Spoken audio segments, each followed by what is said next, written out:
eh, ke depan fungsi pendamping PKH itu terkait dengan pemutahiran data itu tadi sudah disampaikan menjadi perannya pendamping, maaf, perannya daerah.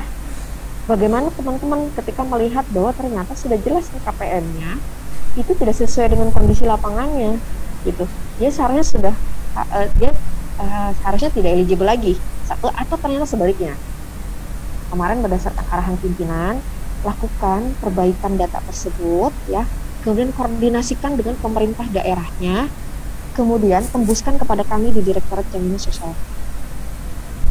Jadi arahan pimpinan seperti itu. Ya, jadi teman-teman lakukan pemutahiran, koordinasikan dengan pemerintah daerahnya supaya segera diinput di SIK-NG-nya, kemudian tembusan kepada Direktorat Jaminan Sosial. Arahan pimpinan seperti itu. Ya. Kalau ternyata belum berubah juga, ya yang jelas kita konsentrasi kepada bahwa teman-teman sudah melakukan perbaikan. Jadi saya kira. Nah, maka memang ke depan yang menjadi titik beratnya adalah bagaimana teman-teman memastikan verifikasi komitmennya, B2K2-nya, fasilitasi bantuan dan komplementaritas. Itu teman-teman. Nah, barangkali kalau teman-teman boleh diingatkan kembali, pasti nanti itu banyak pertanyaannya, kenapa ya KPM saya pada tahap 4 katakanlah 2021 kemudian di 2022 tidak masuk gitu kan. Ya mungkin ini saya tadi terlewatkan. Jadi pada penyaluran tahap 3 2021 teman-teman, pendekat NIK itu menjadi mandatori ya. Jadi tidak ada lagi ID yang digunakan selain NIK. Kalau dulu kan ada BDT, ada PKH gitu ya, nomor peserta PKH, NOPES gitu, nomor peserta.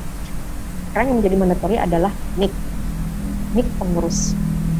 Kemudian pada penyaluran tahap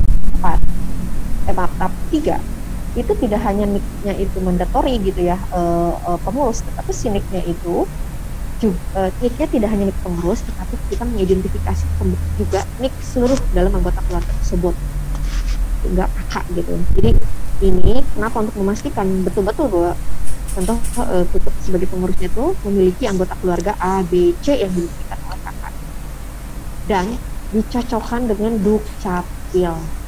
Maka terhadap yang sampai dengan saat ini belum masuk, coba dicek, barangkali ternyata NIK-nya sudah betul tetapi tidak padan dengan Dukcapil. NIK-nya sudah diinput tetapi tidak padan dengan Dukcapil. Itu apa yang harus dilakukan? Mohon dibantu tentu saja koordinasi dengan pemerintah daerah setempat atau dinas sosial untuk mengadvokasikan dengan Dukcapil. Nah, perbaikan ini tuh teman-teman tidak hanya mempengaruhi dari sisi data kita di DKS, juga kinerjanya Dukcapil gitu kan. Jadi ini ada stakeholder terkait di sini ya, yang tidak sepenuhnya ini kewenangannya Kementerian Sosial. Karena kan kalau terkait dengan tidak cocok atau tidak padan itu bukan kewenangan kami ya, itu kewenangan Dukcapil. Jadi dalam prosesnya ini sama-sama, tidak hanya Kementerian Sosial yang memperbaiki DTKS, di situ juga ada perannya Dukcapil. Kemudian yang PKH pada penyaluran di 2022 itu dicocokkan dengan Dapodiknya. Nah ini juga ya, dicocokkan dengan Dapodik ini rupanya juga menjadi trigger juga ya untuk Kementerian Pendidikan terkait dengan data Dapodiknya gitu kan. Mereka akhirnya juga mengakui kalau Dapodiknya tidak update gitu. Nah ini saya kira yang langkah yang sangat bagus. Jadi sama-sama stakeholder yang terkait dengan penyaluran kita itu juga sama-sama memperbaiki. Jadi kita memperbaiki bersama dan maju bersama gitu, seperti itu. Oke, baik, selanjutnya saya kira dengan graduan nanti itu ke depan kolaborasinya antara Direktorat Jaminan Sosial dengan Direktorat Jenderal Pemberdayaan. Jadi peserta-peserta yang memang bisa dipercepat ya pesertaannya dengan diberikan suntikan atau stimulan bantuan untuk pengembangan usaha. Ini sedang ditetapkan, sedang dimatangkan ya dari Direktorat Jenderal Pemberdayaan, dan namanya kemarin juga sempat sudah disebutkan namanya ya, nama programnya. Semula kan fokus ya, ke depan itu ada nama yang akan diusung. Kemudian juga kemarin juga dengan BI di wilayah Malang Raya bekerja sama untuk pemberian modal usaha juga ya, yang sudah di launching oleh Ibu Menteri pada kisaran 2 minggu yang lalu. Jadi ada 2.500 yang saat ini kita sedang kejar persyaratannya ya untuk bisa bekerja sama dengan BI gitu. Mudah-mudahan ini bisa dieskalasi secara nasional. Ya, dan tentu di sinilah perannya para penerima, perannya SDM kita ya untuk memastikan bahwa para peserta kita yang memang masa pesertaannya 6 tahun itu, kalau memang dia bisa segera digraduasi, tidak perlu menunggu 6 tahun, kenapa tidak gitu kan? Itu justru menjadi keinginan. Ya, berikutnya terkait dengan sembako. Ya, ini sembako itu sebetulnya sudah ada, baru saja kemarin ya sudah diputuskan siapa ya, slide berikutnya siapa yang nanti akan mengampu ya, Direktur Jenderal nanti yang akan mengampu. Tetapi pada prinsipnya untuk sembako ini bahwa bantuannya itu berbentuk pangan dengan jenis bahan pangannya karbohidrat, protein hewani, vitamin mineral, dan protein nabati. Periode penyalurannya per bulan Januari sampai dengan Desember dengan indeks 200.000 per KPM per bulan.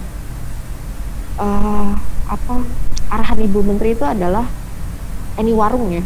Jadi bagaimana para penerima manfaat ini bisa mengambil di warung mana saja. Nah, ini saya kira menjadi tantangan bersama dengan lembaga bayar, karena barangkali warungnya banyak gitu ya, agennya banyak, tetapi yang support edisi untuk bisa mencairkan sembakonya ini saya kira yang harus dipersiapkan. Mungkin bisa dari BI bisa sama-sama mungkin mempersiapkan kondisi-kondisi seperti ini gitu. Kemudian juga untuk daerah-daerah yang sulit, Ibu Menteri sudah memastikan bahwa PT Pos yang akan jadi nanti opsinya akan lebih banyak ya, selain Himbara juga ada PT Pos barangkali.